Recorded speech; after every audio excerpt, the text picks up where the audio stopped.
Hello everyone and welcome back to English with Kayleigh. In today's video we're going to take a look at one of Ted Hughes' poems, which is entitled Wind, and this is on the GCSE syllabus for 2022. So if you're going to be taking that exam, hopefully this video will be of some use to you. So first of all, we're going to read the poem together, then we're going to look at a summary of what is happening within the poem. It's a packed poem, there's a lot going on, and then we'll do a stanza by stanza analysis. If you are new here, could I please ask that you go ahead and like the video and also subscribe to my channel, because I'm always uploading GCSE and A-level literature poetry. Okay, let's get started. Wind by Ted Hughes. This house has been far out at sea all night. The woods crashing through darkness, the booming hills. Winds stampeding the fields under the window, floundering back astride and blinding wet till day rose. Then, under an orange sky, the hills had new places, and wind wielded blade light, luminous black and emerald, flexing like the lens of a mad eye. At noon I scale along the house side as far as the coal house door. Once I looked up, through the brunt wind that dented the balls of my eyes. The tent of the hills drummed and strained its guy rope. The fields quivering, the skyline a grimace, at any second to bang and vanish with a flap. The wind flung a magpie away, and a black-backed gull bent like an iron bar slowly. The house rang like some fine green goblet in the note that any second would shatter it. Now deep in chairs in front of the great fire, we grip our hearts and cannot entertain book, thought, or each other. We watch the fire blazing and feel the roots of the house move, but sit on, seeing the window tremble to come in, hearing the stones cry out under the horizon. So very much a packed poem here with a lot of things going on. So before we get into the analysis, let's just break it down. What happens throughout the story, really? It tells us a story. So we see this violent storm that has left the speaker's house feeling like it's lost in the middle of the ocean. Straight away we think, why? Why has it been placed there? That's not a common... it's not a common image that we can easily understand. So we're already thinking, why? What's happened? We then see the trees crashing, we hear thunder in the hills, and we see the wind thrashing through the fields, and it's raining so heavily that nothing can be seen. Then day breaks and the sun rises, so all of a sudden we start to feel as if something positive is coming. However, beneath the sunrise, we see then the wind carrying a threatening light shining black and green, all right, this emerald colour. So again, we see the wind pick back up.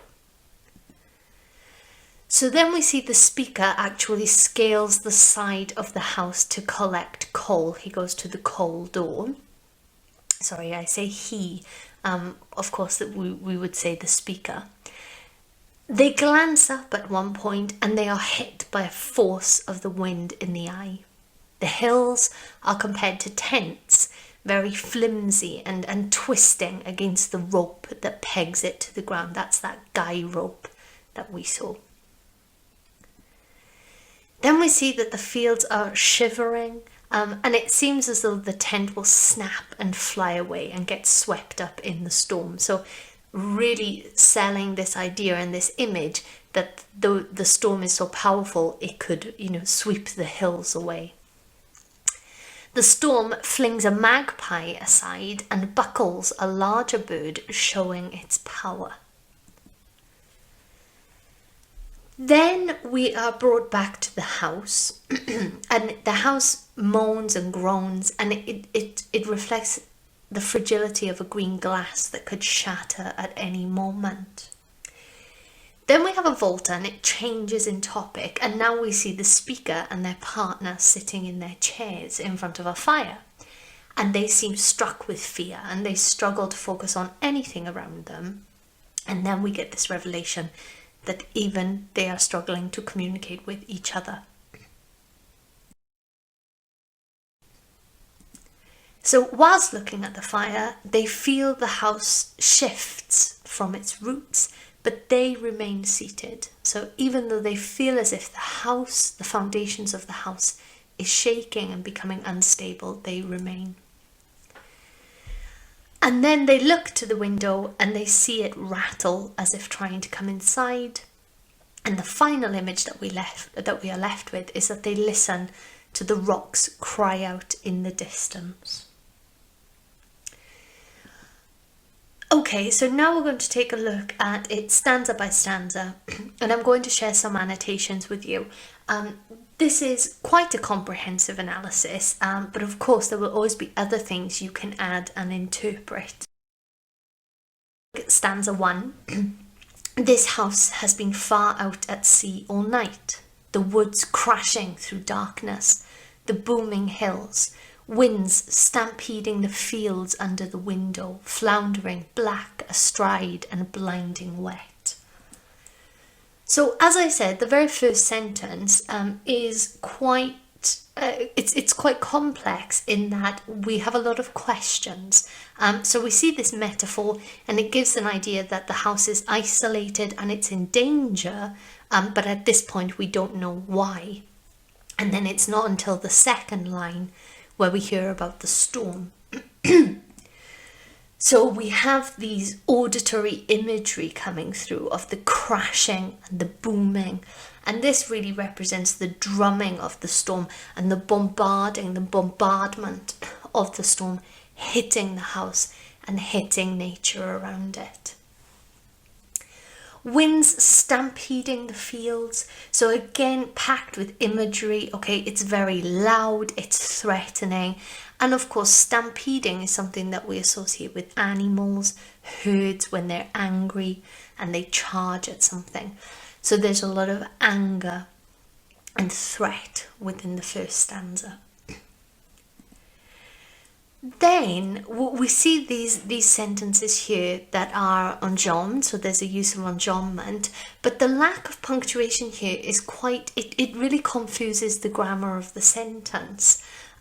We're not sure if it's the winds that are astride. So astride is obviously almost like a person, seated on a horse.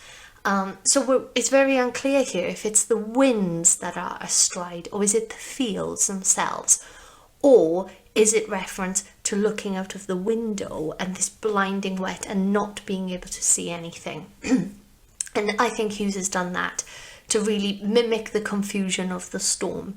He doesn't want anything to be explained and expressed perfectly with an easy understanding, because the power of nature is not something that can be easily understood. It does whatever it wants to, and we see that throughout Hughes's poetry.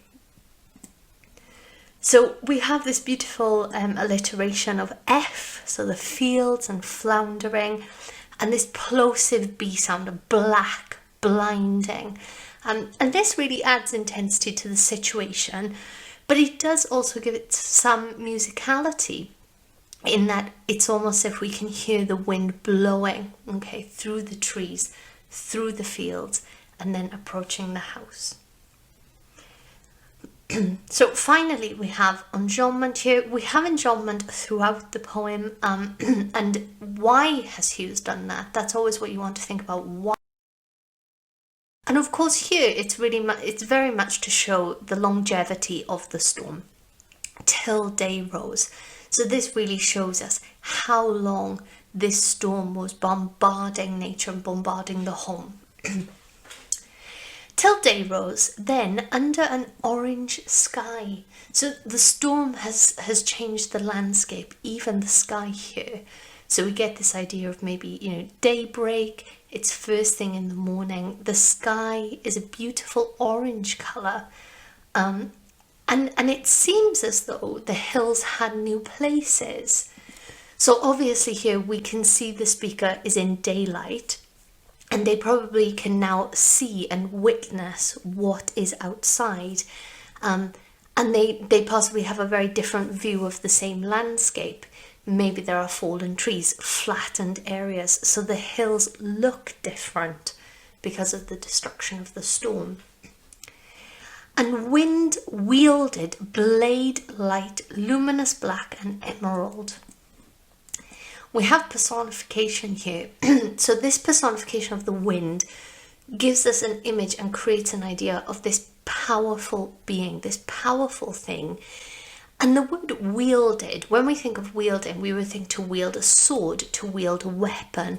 And that really suggests this intent to cause damage. Okay, the wind and the storm is out for destruction. Again, going back to that power. And also within the same quote there, we also have alliteration, wind, the W sound, again emphasizing power and danger of the storm. So blade, light, luminous black and emerald. It's very interesting because this here juxtaposes the orange at the start of the stanza. When we think of the morning and daybreak, we think of the sunrise, we think of oranges, yellows, a new day, happiness. And then all of a sudden, it is completely immersed and completely covered with this luminous black and emerald light. And of course, if we think about the connotations of black and dark colours, it has a much more negative connotation than things like orange and yellow. And then we have flexing like the lens of a mad eye. So we've got a simile here. And this really goes to show that the wind is violent. And I think the word mad here really goes to show that how irrational it is. In that it follows no structure or no order. It doesn't follow any logic. If we then move on to stanza. So stanza 3 starts with, at noon I scaled along the house side.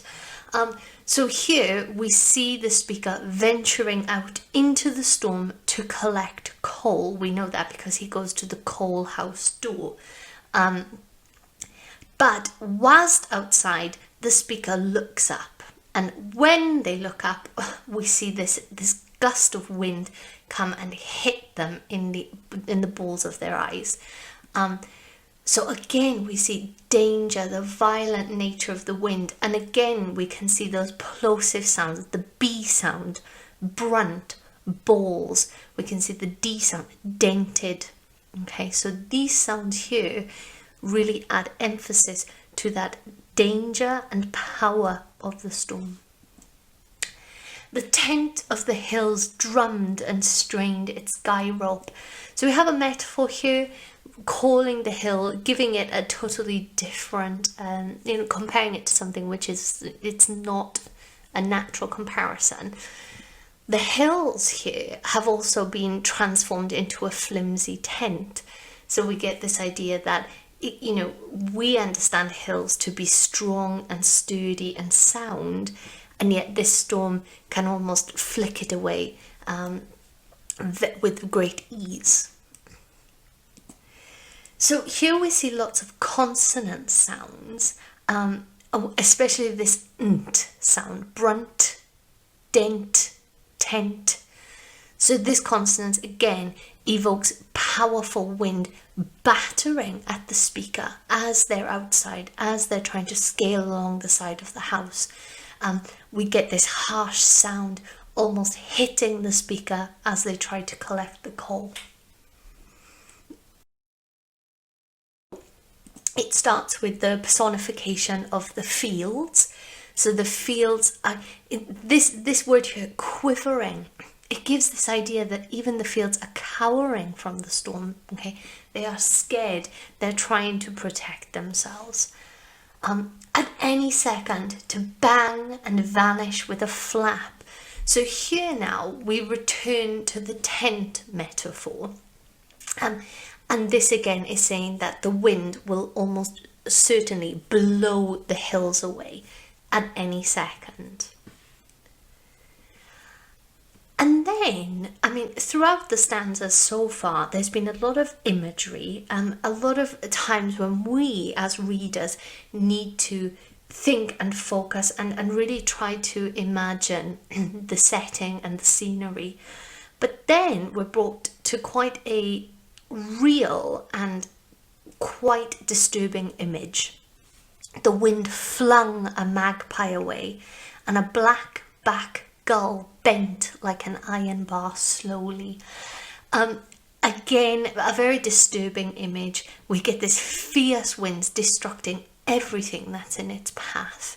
So as we're reading now, we're really starting to understand what is Hughes's message here about nature. So if we just go back to this bang and flap sound, we also see it flung. This is, of course, onomatopoeia, and this again adds to the intensity and the power of the storm.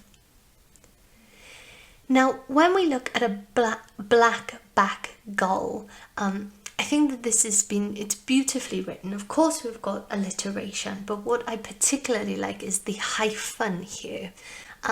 The black-back gull, because we have this enjambment here.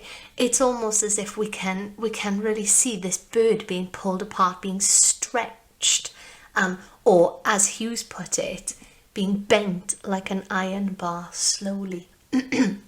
Now, when you read that, I think that this is quite an odd simile. Okay, to bend like an iron bar. Well, that's not it's not an easy comparison. It's not one that's very natural. But I think that is what Hughes is trying to emphasize, the speaker's response to such a sight. In seeing that, he really, the speaker really felt this isn't normal, okay, and this is unusual. And by doing that, it also really gives that imagery of this bird almost being stretched. So this stanza ends with the house. Now this is quite interesting because obviously the tension is building up within the poem. We've just seen that it's flung a magpie and that it's bending different birds that are in its path. And then we have the house. So what's happened to the house? Okay, it's a slight cliffhanger. What has the storm done to the house? And then we get some beautiful similes and beautiful imagery. Rang like some fine green goblet in the note that any second would shatter it. So we have enjambment again. If you're not sure what a green goblet is, I've posted a picture here within the PowerPoint. So it is just a green glass. And of course, as you see, it looks very fragile. And here the winds, it's as if the sound, the note, so the note here is referring to the sounds of the wind, that it could destroy the home as easily as a glass. And of course, this simile further emphasizes the fragility of the house in the storm. And we get this beautiful idea or suggestion that it's as if the speaker is waiting for the crescendo of the storm. So when we talk about the musicality of it and the notes, it seems as if it's all building up to this big eruption of thunder. Then we have a volta. And the topic and the location completely changes. We move now from the outside and from the external structure of the home to the people within it. Now, deep in chairs in front of the great fire, we grip. Again, we have enjambment here, but as you read, you think, what do they grip? What are they gripping? Because of course, if you're in a dangerous situation, for example, a ship out at sea, if we go back to stanza 1, and this image of being alone and isolated in a dangerous place, in the middle of the ocean, people tend to hold on to physical objects to ground themselves, to protect themselves. So we have this enjambment, the tension's building again. What have they gripped? Why? And then we get our hearts. And of course, this is very displaced within the rest of the poem. So now we're thinking, okay, why? Why is it that they're not grabbing a physical object around them, but something that is not tangible? And they say they cannot entertain book thought. And of course, this is quite expected. Who could, in such conditions, who could just sit down and read a book, during this grand, dangerous, powerful storm? And then we get enjambment again, hit with this revelation of awe each other. Very, very different to the previous stanza. This is totally unexpected. The tone changes and the meaning of the storm is starting to become quite metaphorical now, in terms of, okay, there's something wrong within the relationship. And we get this idea of a stormy relationship. They're not harmonizing, they're not coexisting well. We watch the fire blazing. Now, of course, a fire should provide warmth and comfort to those who need it. But what we also have to remember is that it also carries very symbolic overtones of danger. Danger, death, destruction. So we're unsure at this point, which is it providing or which is it symbolizing for the couple. And feel the roots of the house move. Okay, so here we see this the foundations are shifting beneath them. And again, we're led to question, is this a metaphor for a change in their relationship? Is it now that it is not a calm, structurally sound relationship? Are there cracks in the foundation? Are things starting to crumble, to move, to disintegrate, like the roots moving from the earth itself? But they sit on. And what's very interesting here is that the speaker moves away from the topic completely for the last two lines in the last stanza. Perhaps it's too emotional, too difficult to even express or discuss. We can see that they find it difficult to communicate. So possibly even communicating one's emotions is difficult. So it moves away to seeing the window tremble to come in, hearing the stones cry out under the horizons. We get this return to the outside. It's possibly too painful for the speaker to continue talking about the relationship. And the personification of the window makes the house itself feel afraid, the windows trembling. And again, this could also be a reflection of the speaker or the speaker's partner and how they feel about the state of their relationship. And then the final thing I want to talk about is this phrasal verb here, cry out. So the stones are also personified here. So we know that the storm will destruct all. It will wreak havoc, it will injure, and it will hurt. But then we also have to look at this deeper meaning and other connotations, given that this stanza has really brought to light some questions about the relationship of the speaker and their partner. Could this also suggest the cry of the residents or the stone silence between them? So there could be a play on words there with the stones. So to have stone silence, to have no conversation and no communication at all. Now, of course, it's written as a dramatic monologue. It's written in first person. So some people do suggest that it is possibly Hughes himself. When he wrote this poem, he was, of course, married to Sylvia Plath. And they, as we know, had quite a turbulent relationship. And it ended with Sylvia Plath committing suicide. So there are some questions about that. But it's very important in the exam that you're careful not to just assume that. You can suggest it. But there's not enough evidence within the text to say that this is 100% about their personal relationship, but it could be suggested. A look at form, meter and rhyme within the poem. So the form, actually, if you look at it from a distance, it seemed quite orderly in its structure. So we've got 6 quatrains. We have the use of slant rhymes, which is also known as half rhymes. So we do see some kind of elements of more traditional poetry, shall we say. Well, we're used to seeing rhyme within poems. But it's very interesting that this poem is about a lack of control. So it seems to, it juxtaposes really the topic of the poem itself. Now this could be used to emphasize humans, all right, and how we have a need to control even things, you know, even when we're in difficult circumstances. The meter, so it's written in free verse, however, it doesn't stray far from pentameter, okay? Even the very first line, it's almost perfect iambic pentameter, except for the far out, right in the middle. And now this decision could have been made to almost mimic the beating of the storm as it approached the home, because we almost have this da-dun, da-dun, da-dun, da-dun sound.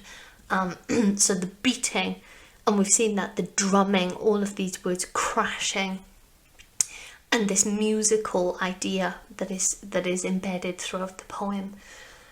And then finally, for rhyme, we see some elements of full rhyme, but there's much more half rhyme used throughout the poem, and this really creates musicality to the poem, but it doesn't create a steady or harmonious sound. And again, you always have to think about why. Why would a poet do that in this particular poem? Why has Hughes done that? Well, it is much like the sound of the storm, okay? Dangerous, you know, blowing. You know, 1 minute there's this intense light and thrashing, then we see the cloud, you know, we see the sunrise. But also very much like the relationship itself, we see it's not harmonious and steady. There are some problems within it. So that's my analysis of Ted Hughes's Wind. If you have any questions or you'd like to add anything, please do comment down below. As I said, don't forget to like and subscribe, as I'll be posting more videos in coming weeks and months. And yeah, I really hope that it's helped you. So thanks for watching, and I'll catch you in the next one. Bye guys.